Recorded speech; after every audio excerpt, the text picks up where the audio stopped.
Ahead, a mea culpa from Apple and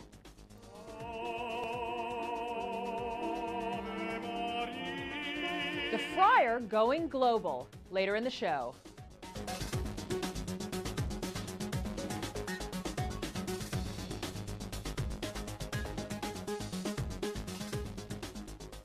Welcome to 3 Times Square this Friday from Reuters World Headquarters in New York.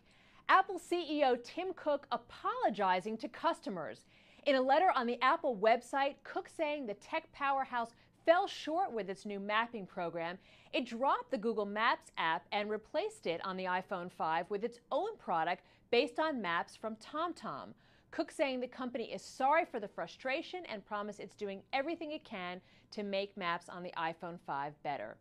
Shares of Apple right now up well below that 700 mark at 675. Bank of America CEO Brian Moynihan still trying to deal with the issues left behind by his predecessor Ken Lewis. Our daily digit today, $2.43 billion, the amount of a legal settlement to be paid by Bank of America. The agreement between the bank and shareholders who sued over its deal to buy Merrill Lynch. They claim the bank and some of its executives made false or misleading statements about the financial health of B of A and Merrill at the time the deal was announced during the height of the financial crisis in 2008. B of A continues to deny the allegations. Shares closed at $8.97 Thursday, and they're now at about $8.90. How would you feel about a company's results if an analyst said, quote, "It's a much smaller disaster than expected"? That's how Sterne Agee's Shaw Wu described the quarterly report from BlackBerry maker Research in Motion, the company losing less money than anticipated and increasing its cash reserves, but its future may still rest on the market reaction to its upcoming BlackBerry 10 devices.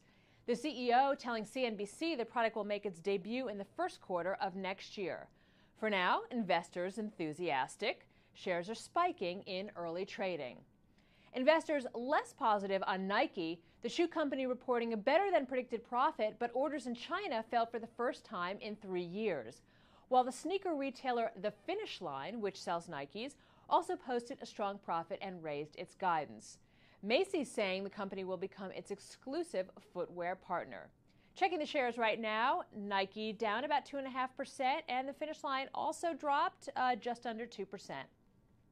France putting its foot down and unveiling stiff tax hikes. Our Axel Threlfel joins us from London. Axel, the rich getting soaked there, yes? Yeah, absolutely. It was expected. It's happened. Business, in fact, and the wealthy were the losers from this one. A budget that aimed to show France has the fiscal rigor, if you like, to remain at the core of the Eurozone. 30 billion euros is what the government, Lisa, is after if it wants to hit its deficit goal of 3% of national output next year. Apparently its toughest belt tightening in about 30 years, this. So of the 30 billion euros of saving, 20 is going to come from tax increases on households and business. So the bigger chunk, basically. The government confirmed that 75% super tax rate for earnings of over €1 million, and they brought in a new 45% ban for revenues of over 150,000 euros. So businesses going to be hit hard by measures, including also a cut in the amount of loan interest, which is tax deductible, and the cutting of an existing tax break on capital gains. But all in all, the hikes, these tax hikes, very much the focus, and being called, pretty much across the board, very anti-entrepreneurial and anti-business. So we'll have to wait and see what happens. All right. Thanks so much, Axel. He's the little man who dethroned the king. Our power player of the day, hip-hop artist Lil Wayne, who tops Elvis Presley as the artist with the most songs to hit the Billboard Hot 100 chart. Compared to Presley, you might call him Lil Who? But Wayne's latest track, the collaborative Celebration, is his 109th Hot 100 hit, surpassing Presley's 108. Presley held the Hot 100 title for 45 years, but some of his biggest hits, like Heartbreak Hotel and Hound Dog, were released before the chart's inception in 1958, which means he's still king in my book. And how's this for a future chart topper?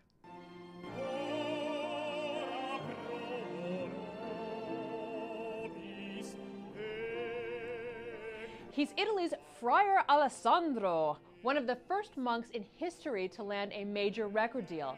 Discovered by producer Mike Hedges, who's worked with U2 and The Cure, the Friars' debut album, Voice from Assisi, will be released on October 15th through Decca Records. It's comprised of modern and traditional sacred songs. The album was recorded at London's famed Abbey Road studio, which marked a couple of firsts for the Friar. It was the first time he used professional recording equipment, and it was the first trip on a plane for the Italian-based monk. Friar Alessandro has taken a vow of poverty, so proceedings from his album will go to the Orders of Friars Minor for its charitable work. That's the latest from 3 Times Square this Friday. You can follow us on Twitter at Reuters Insider, and be sure to check out our Reuters YouTube channel at Reuters.com/ReutersTV. I'm Lisa Bernhard. This is Reuters.